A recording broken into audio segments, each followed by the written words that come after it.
morning and welcome to Frankly Speaking here on WYDC TV Big Fox. I'm your host, Frank Acomb, and we are broadcasting, as always, live from the Hesselson's studio here on Market Street in Corning.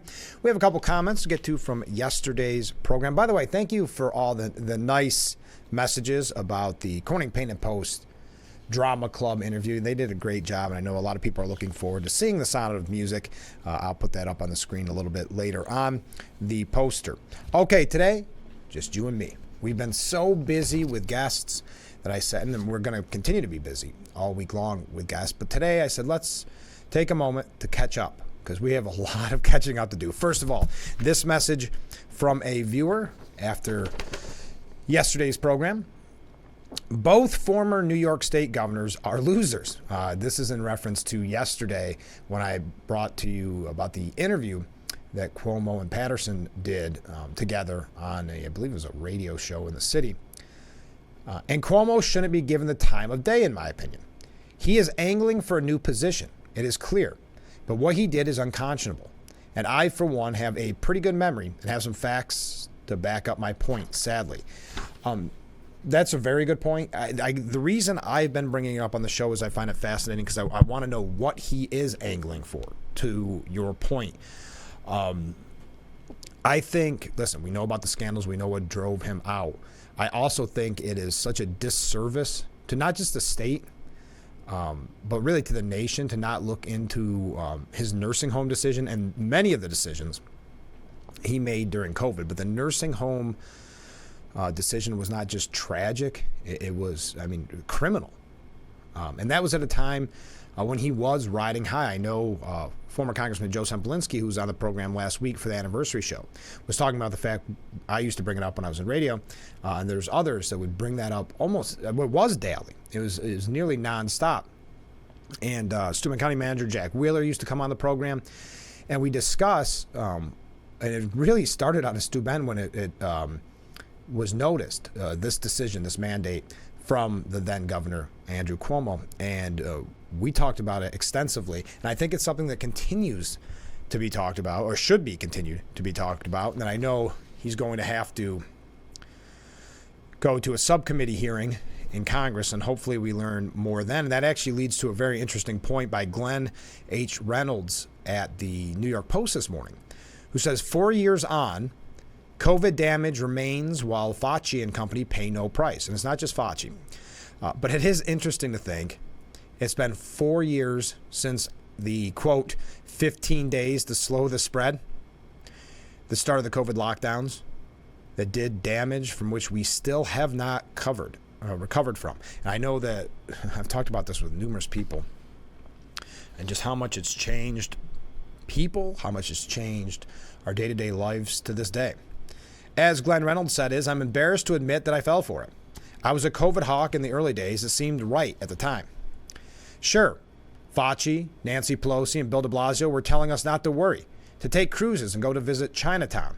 But I lacked confidence in them, and I was right about that. Yeah, do you remember that at the time?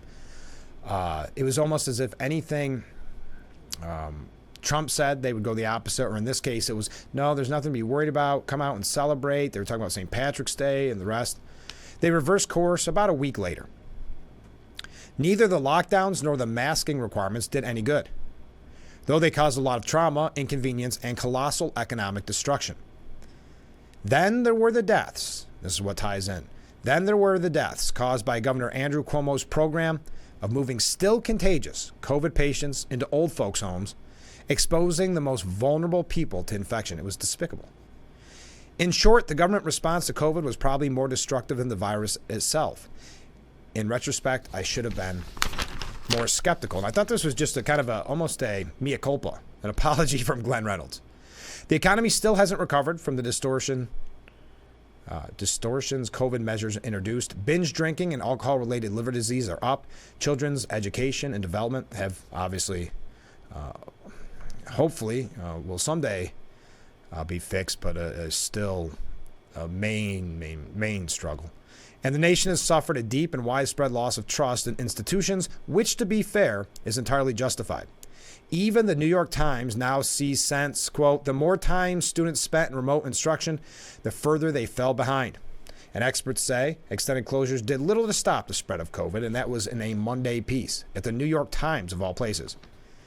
The architects of these disastrous policies, like Fauci, Francis Collins, Deborah Birx, escaped any reckoning. Politicians like Cuomo, Pelosi, and Governor Gavin Newsom cheerily flouted the rules, remember that, they imposed on the little people, the common people, going to dinner parties and otherwise all the defiance of social distancing and mask mandates. Quote, the experts and the expert class blew it, sold out or gloried in putting people under its thumb, and it paid no price. Next time, and there will be a next time. Ignore those people, and if they don't let you ignore them, make them. That's Glenn Harlan Reynolds. He's a professor of law at the University of Tennessee. I thought that was an interesting tie-in with what the viewer had to say about former governor Andrew Cuomo. We got to take our first break. Stay with us. We're just getting started. I can feel this is going to be a great show. So stay with us. This is Frankly Speaking. Got a little extra of our view there. This morning I was taking notes. It's a beautiful morning on Marcus Street as we broadcast live from the Hesselson studio here on Frankly Speaking. A couple quick comments already. You guys are coming in hot this morning. If Cuomo was a Republican, he would be in jail over the nursing home issue. Yeah, I mean, especially when you consider they had that ship that could have been used in New York City that then President Trump had sent. You could only imagine. I mean, I know it's a time when they say you can't do whataboutism.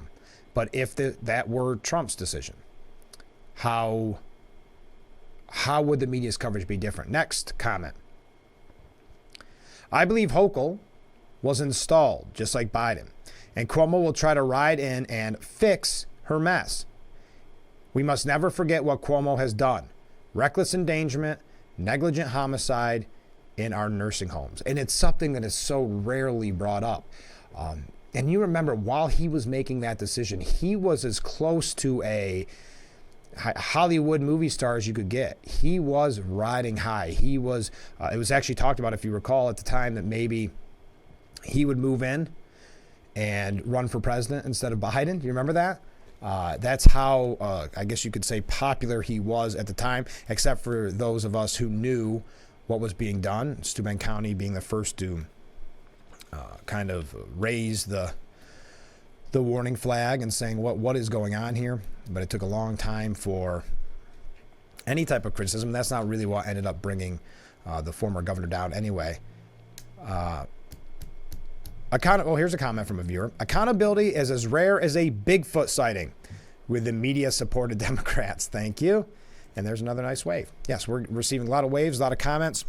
Appreciate it. There's also, and we just don't have time to dive into the nitty-gritty of this, but the Supreme Court hints it may give away our free speech rights in this social media censorship case. Benjamin Weingarten from the New York Post has a great piece if you want to find out more about it. But inside the court, the feds rallied to retain the power to silence those speech advocates and tens of millions more who might dare dissent from a government orthodoxy by coercing, including with social media platforms, to censor them.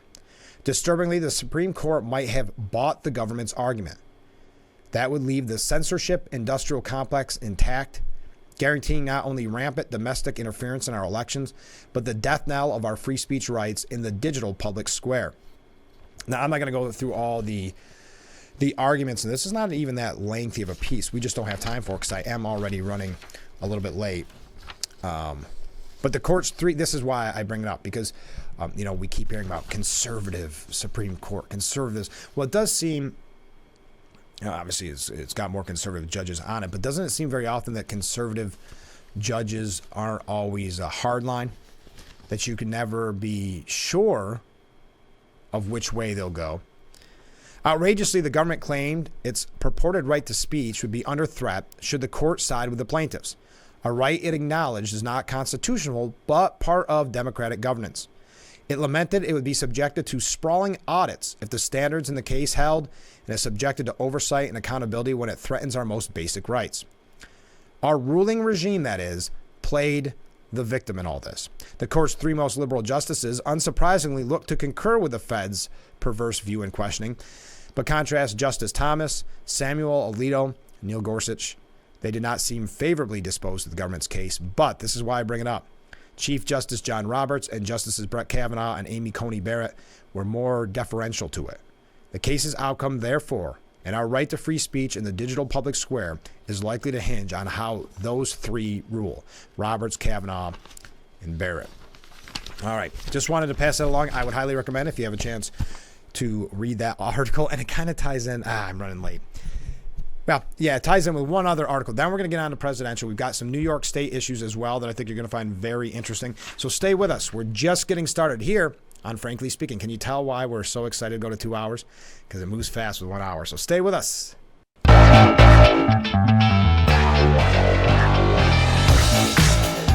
Thank you again for joining us here on Frankly Speaking, broadcasting live from the Hesselson studio. I am your host, Frank Acomb.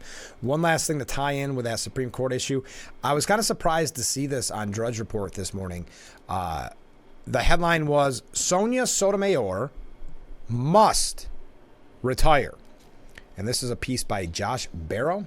Not overly familiar with Josh, but the reason I found it interesting is, Ruth Bader Ginsburg became such a kind of a pop culture hero to the left that there wasn't a lot of criticism about the fact that she stayed so long and obviously led to another conservative judge. So I was interested to see that they're going after Sonia Sotomayor now. Sonia Sotomayor will turn 70 this June. If she retires this year, Biden will nominate a young and reliably liberal judge to replace her. Republicans do not control the Senate floor and cannot force the seat to be held open like they did when Scalia died. Confirmation of the new justice will be a slam dunk, and liberals will have successfully shored up one of their seats on the court, playing the kind of defense that is smart and prudent when your only hope of controlling the court again relies on both the timing of the deaths or retirements of conservative judges, plus not losing your grip on the 3 seats you already hold. So I thought, well, this is really kind of a strong stance to take. But he says, I thought Democrats had learned some lessons from the Ruth Bader Ginsburg episode about the importance of playing defense on a court where you don't hold the majority. Building a cult of personality around one particular justice served to reinforce the idea that it was reasonable for her to stay on the court far into old age. And her unfortunate choice to do so ultimately led to Amy Coney Barrett's appointment and a string of conservative policy victories. Ooh. All liberals have to show for it is a bunch of dissents and some, kind of pop culture-y home decor. So he really sticks it to, I would assume, his party. That was it. I just thought it was something that I was not expecting on this Tuesday morning. Let's go to New York State for just a moment. Did you see that the top cannabis official, Damian Fagan, I believe is how you pronounce it, has been put on administrative leave? A high-level official at the Office of Cannabis Management, which we've talked so often about on this program, was placed on administrative leave following a New York cannabis insider investigation about how allegations of retaliation and selective enforcement on behalf of the state agency. Damian Fagan, the OCM's chief equity officer, was placed on leave last week. Ooh. So there's been a lot of shakeup. We know Governor Hochul is not overly happy with how things have rolled out. But again, it comes as no surprise. It was kind of that virtue signaling where they wanted to say, hey, see, we're doing it too. And it's going to make us billions. And we've seen the disaster that it is. Maybe you've seen it right in your local area with the illegal shops. Not enough people to enforce the rules. I mean, in New York City, and all that money, the illegal shops, we're not making anything from that as taxes. So it has been a disaster, of course, not getting the licenses out to the legal distributors, whatever the official term is. But yeah, so you're going to see some heads roll, perhaps. I know that Governor Hochul's sending in somebody to kind of clean house or take a look at the management of the Office of Cannabis Management, ironically. So we'll keep updated on that. Also, coming from New York State, as we move quickly to get through so much, Governor Hochul upset with that office, giving these press conferences as well about public safety, where we know her history. We know not much will be done. It's a lot of window dressing. But she's also focusing on what is important. According to the press release that I received, Governor Hochul launches efforts to protect New Yorkers, you and I, Ahead of the total solar eclipse on April 8th, New York State will distribute a limited edition I Love New York eclipse glasses at 30 locations throughout the state, including New York State welcome centers and select service areas along the Thruway. The governor urges New York stargazers to be wary of scams, fake merchandise, and phony accommodation listings. She also announces expansion of ongoing I Love New York eclipse safety awareness campaign to include messaging promoting glasses distribution across the state. So we'll be seeing a lot of ads to protect you and protect your eyes. And she is building statewide preparations for once-in-a-generation celestial event. Wow, she's doing a lot. The total solar eclipse, she says, will be a once-in-a-generation experience for our state, and it's critical that New Yorkers have the tools and information to enjoy it safely. From heightening awareness of scams to providing thousands of New Yorkers with eclipse glasses, I'm focused on giving everyone the resources they need to safely experience this extraordinary event. I like the way she almost makes it sound like she's paying for this out of pocket, and it's not just your money and my money as we talk about the budgets and how much we spend in this state. Now, if you're not familiar, and I'm going to have, as we get closer, I know you've seen these reports, I'm not going to talk about it extensively, but there are some pretty neat local events that you'll have the opportunity to go to if you want to see that total solar eclipse locally. We're not directly in the path, I understand, but still a neat experience at some of these locations. On April 8th, a total solar eclipse will encompass the western and northern parts of New York with a roughly 100-mile wide path of totality, entering in the southwestern part of the state at just about 3:15 and departing North New York just before 3:30 p.m. All right, there you go. So keep an eye open for your I Love New York limited edition eclipse glasses. Boy, exciting times, huh? Okay, here's interesting. Comment from a viewer. I don't think that the Democrats can allow Cuomo back, especially since they made a deal with Letitia James. To get her to step down from running for governor, they probably made her a deal. If she focuses on damaging Trump and succeeds, they will back her in New York's next gubernatorial election. Yeah, there doesn't seem to be a lot of support for Hochul. I could see that being a scenario where she gets primaried by a James. We know that she ran saying that she was going to go after Trump and bring Trump down. And that's what we're seeing, which is, talk about perfect timing from that comment from a viewer, because I do have a really interesting piece when we come back about that. I may get to that a little bit later, but exactly in line with that, which is looking for that bond that Trump has said that he's unable to get because no one even does bonds that big, $500 million essentially. There's a piece, I think it's at the Post, but don't quote me, I'll get to that a little bit later on, which says we can't allow this to happen. Something has to be done. This is setting a scary precedent. It is damaging to business, as we've seen in New York State, where people will no longer want to do business here if that's the kind of a tax that they'll receive while doing things the way that they're always done. We'll get to that in a moment. One last thing about New York, since I'm on it. It's pothole season. It's officially pothole season here in New York. The average cost to repair your car after hitting a pothole last year was $406, according to AAA. With how prices have been rising, it's expected to be one of the most expensive times to get your vehicle fixed this year. If you found yourself frustrated and stranded by the road, you're not alone. AAA found nearly 2 out of 10 drivers had to get their vehicle repaired after hitting a pothole. So welcome to pothole season. Another reason why we constantly bring up CHIPS funding with the Assemblyman Phil Palmisano, Chris Friend, and Senator Tom O'Mara about CHIPS funding and the need to protect our local roads and bridges. Now, let's take another short break. Stay with us. We'll be right back with Frankly Speaking here on WYDC-TV. Big Fox. And I keep timing my breaks wrong this morning. Welcome back to Frankly Speaking, broadcasting from the Hesselson's studio. I said I'd mention, there's no sense putting it off, these couple pieces. They're almost giddy about the headline, New York State padlock on Trump Tower. Experts say Trump is at the next to last step from ruin, which we know was James's ultimate goal. Attorneys for Donald Trump declared yesterday, as you are aware, that he is unable to secure the $464 million bond. Oh, hold on.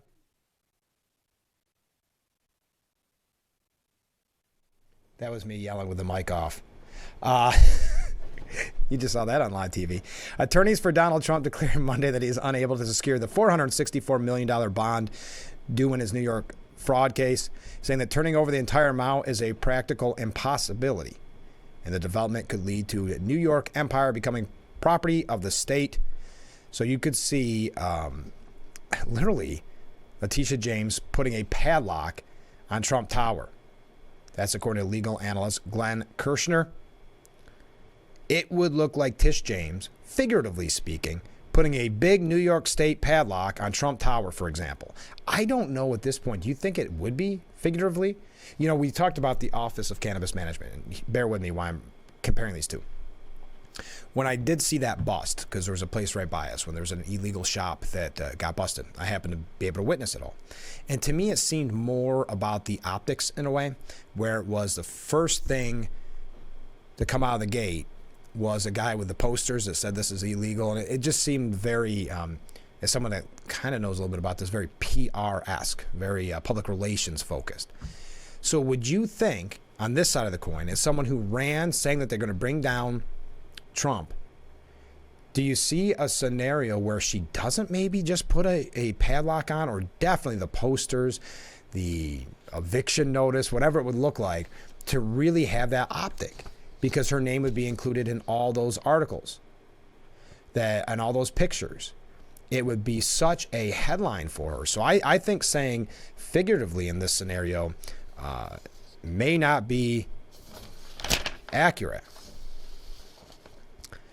So that ties in with the piece that I wanted to mention, and it's from the New York Post editorial board. Look at all these waves coming in. Thank you so much. Here's another comment from a viewer. When Hochul was elevated to governor, she made a statement that confirmed she would be a loyal puppet for the Democrat agenda and do anything they said. She said, quote, "I'm a Biden Democrat." Thank you for that point, Ken. We are talking about a lot of New York State issues this morning. So this is the piece I promised I'd get to. Democrats have resorted to astonishingly sleazy tricks to stop voters from backing Donald Trump. Yet perhaps none as sleazy as their bid to have a court artificially bankrupt him even before he has a chance to appeal. Yeah, there's a lot. I mean, I know we've talked about this frequently on the show, but this idea that the party that's running on protecting democracy has been such a threat to democracy, whether it's trying to take Trump off the ballot, in this case, obviously using lawsuits. Trump's lawyers said Monday the ex-president has been unable to get a bond to satisfy a $454 million judgment against him in State Attorney General Letitia James's civil fraud case. And again, I know so many people have said it, but you've got to think of what this does just at a state issue. I know they're willing to just focus on bringing down Trump, but this is going to hurt the business climate even more. But I'll continue.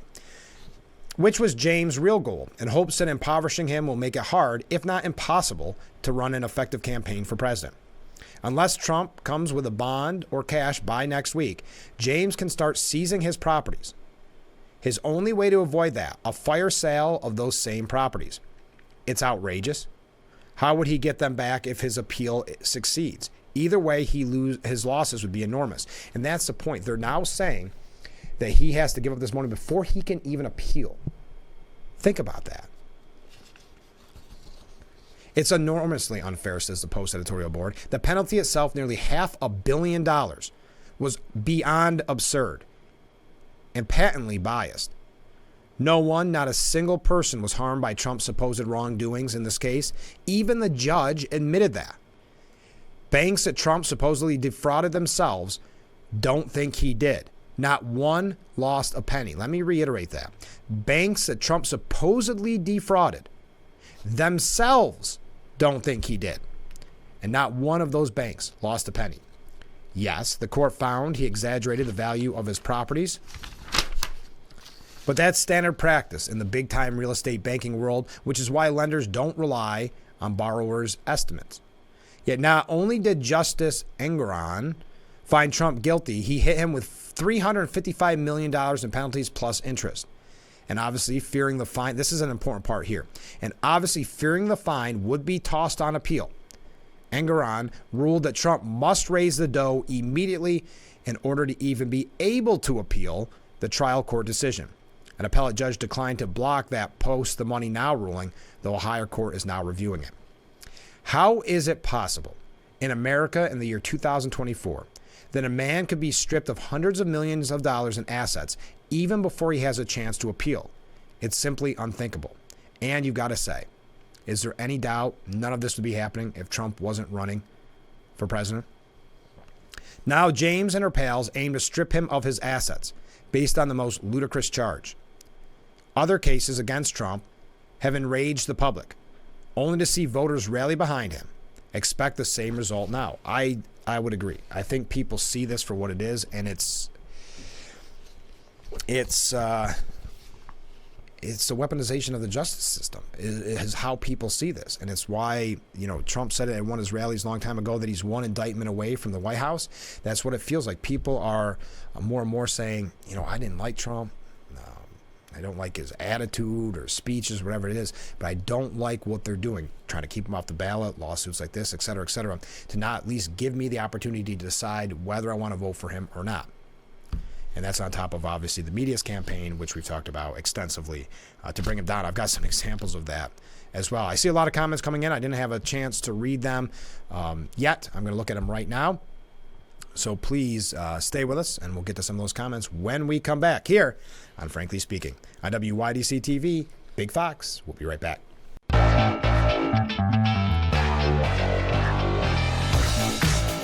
We are back with Frankly Speaking here on WYDC TV. Big Fox. I'm your host, Frank Acomb, broadcasting live from the Hesselson studio. Not a good job when you mess up your own name. So we have a lot of comments. I hope I'm getting all I think I'm missing a few, just trying to keep up with everybody. But they're such great comments. Keep them coming in. Sorry if I miss anybody here. I'm sure I will. Trying to put them all together. Okay, first. Good morning, Frank. Good morning. With regard to Donald Trump not being able to finance a judgment against him, I almost think and believe that Letitia James' takeover of his properties would gain more votes for Trump and give him the push towards being our next president. That's a very good point. I think it's one of many of these examples where people start to say enough is enough, even if they, I know I quote it all the time, but as former Congressman Joe Semplinsky said on this program, someone might really dislike Donald Trump, but it's things like that that make them realize how much they hate the deep state and hate the deep state more than they dislike Trump. So I think there is a point there, but I think that's a very, very expensive way to get votes. $500 million. But I do think there's an ignorance, because when you're in a bubble and everybody hates Trump and you ran saying you're going to bring down Trump, you don't take the time to take a step back and go, what is the other side saying? What are they thinking? So they don't see the damage they're doing to their own cause with things like this, meaning how many people, the polls show it, have went to Trump, maybe begrudgingly, but went to Trump because they don't like what is being played out here in front of our eyes. Next comment from a viewer. So thank you. That's a really good point. Next comment. The judge and James looked at Trump's financial statements and set the penalty high enough to ensure that he couldn't pay it in the time allocated. There appears to be criminal conduct on the side of the state.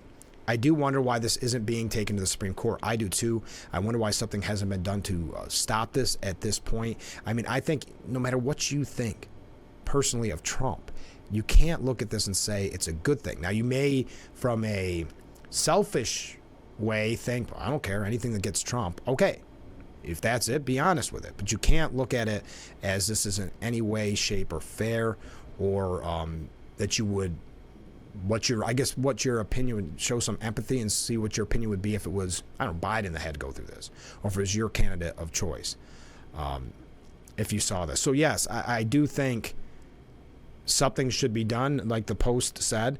I don't know if anything will be. I mean, I think there's that kind of level of hatred. Next, learn to be careful what I wished for. I thought it couldn't get worse than Cuomo, and then we got Hochul. But no way should he serve New York in any capacity ever again, in my opinion, meaning Cuomo. We know he's itching for something, but we just don't know what. And that's perhaps why I bring him up so much. He's giving the speeches. He's doing a lot of op-eds and radio interviews and the like, and it just, it raises those red flags. I agree. He should never be in any type of capacity of power in New York State again, not just because of the sexual harassment issues, that of course, but anybody that has the decision-making capabilities to allow infected COVID patients into nursing homes does not deserve a position of power at any level.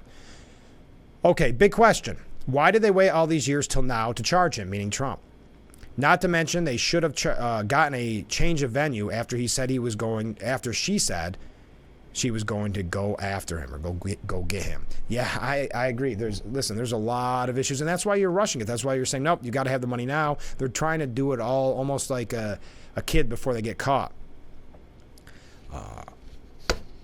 Also, one more comment on this. Also, with his alleged overvaluation of his assets in order to secure loans, isn't that the fault of those lending institutions? If you or I went to a lending institution for a loan and we valued our assets at more than they were worth, don't you think those institutions telling you what they value your assets at? Yeah, like that piece said, they don't trust the borrower's numbers. That's why this is all not a case necessarily. It's why people are so outraged over, because no one was hurt in the supposed quote-unquote crime. No one was hurt. The banks didn't know they were taken advantage of. They've said. And they weren't taken advantage of because no one lost one red cent. So there you go. Hey, just before we go to another break, sad news, but on this program so often we talk about community and kind of the people losing their faith and in their communities, in public service, those type of things. According to a new survey from Pew Research, 8 in 10 Americans say religion is losing an influence in public life. Overall, 80% of U.S. adults say religion's role in American life is shrinking, a percentage that's as high as it's ever been.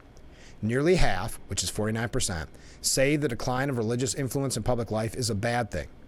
8% say religious influence is growing and that is good. Only 6% say religious influence is growing and this is bad, and 13% saying religious influence is shrinking and this is good. Whew. Not positive, not to be all doom and gloom this morning, but just something that kind of ties in when we talk about the importance of getting back involved and kind of getting back to our traditions and our values. We've got to take another short break, so stay with us. This is Frankly Speaking here on WYDC TV. Big Fox, we are moving fast, so get those comments in.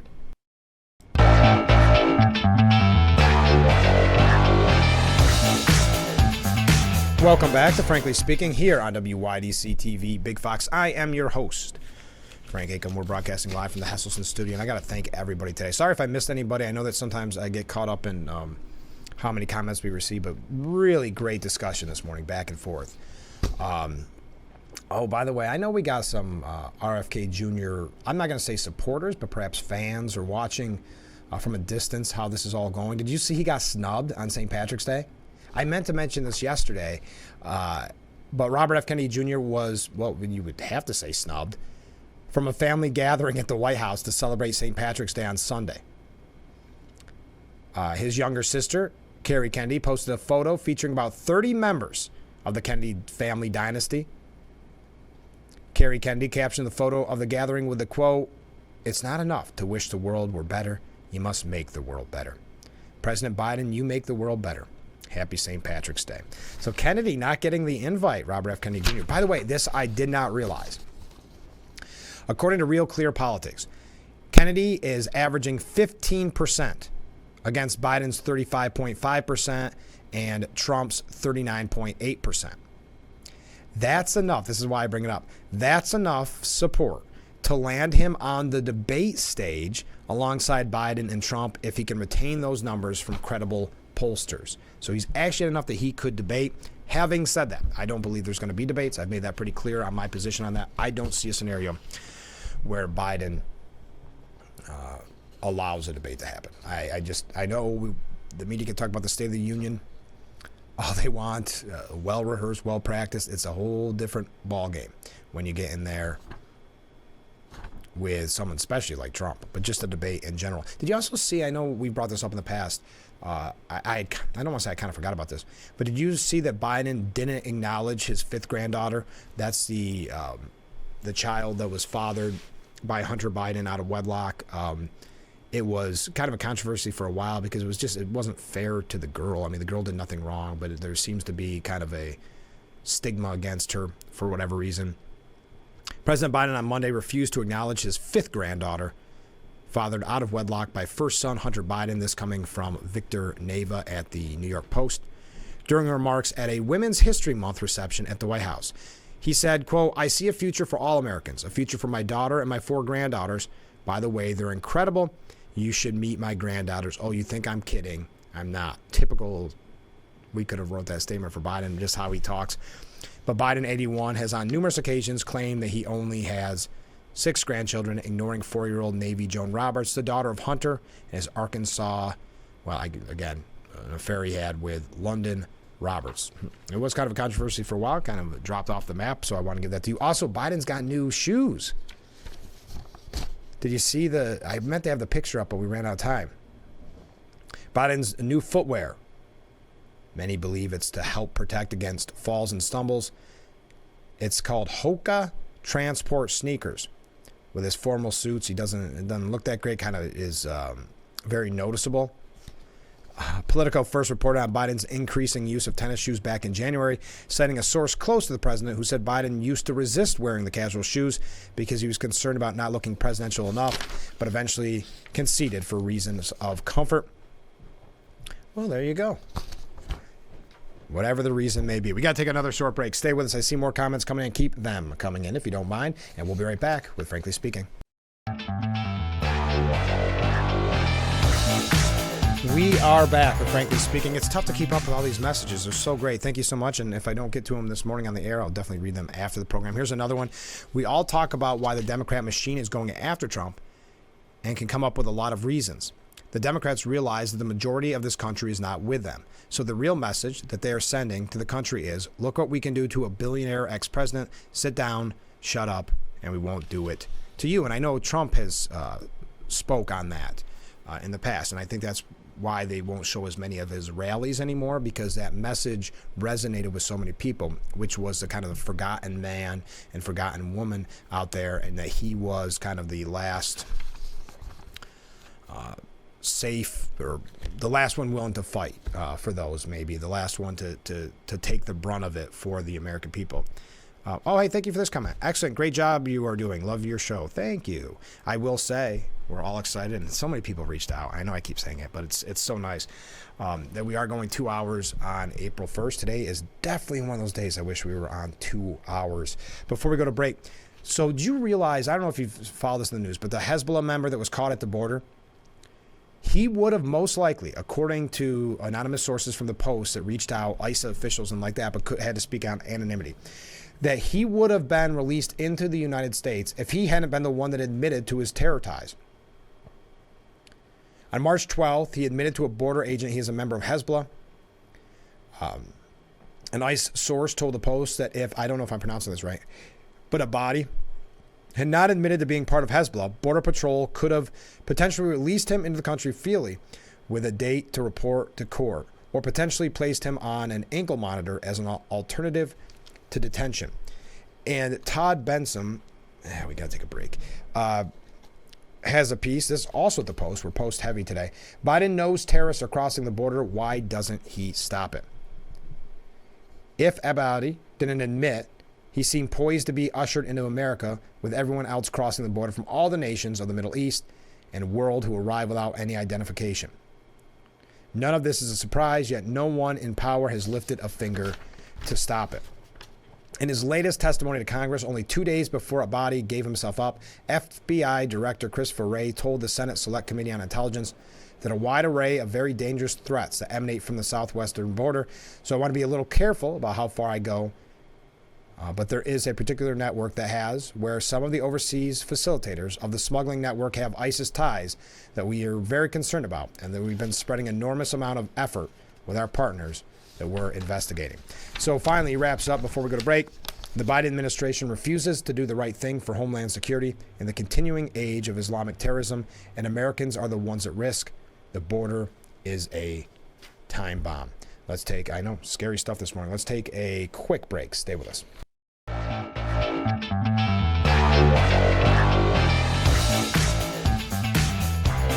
And we are back with Frankly Speaking here on Big Fox. I'm your host, Frank Acomb, wrapping things up. Boy, it went fast. Hey, here's a good comment from a viewer.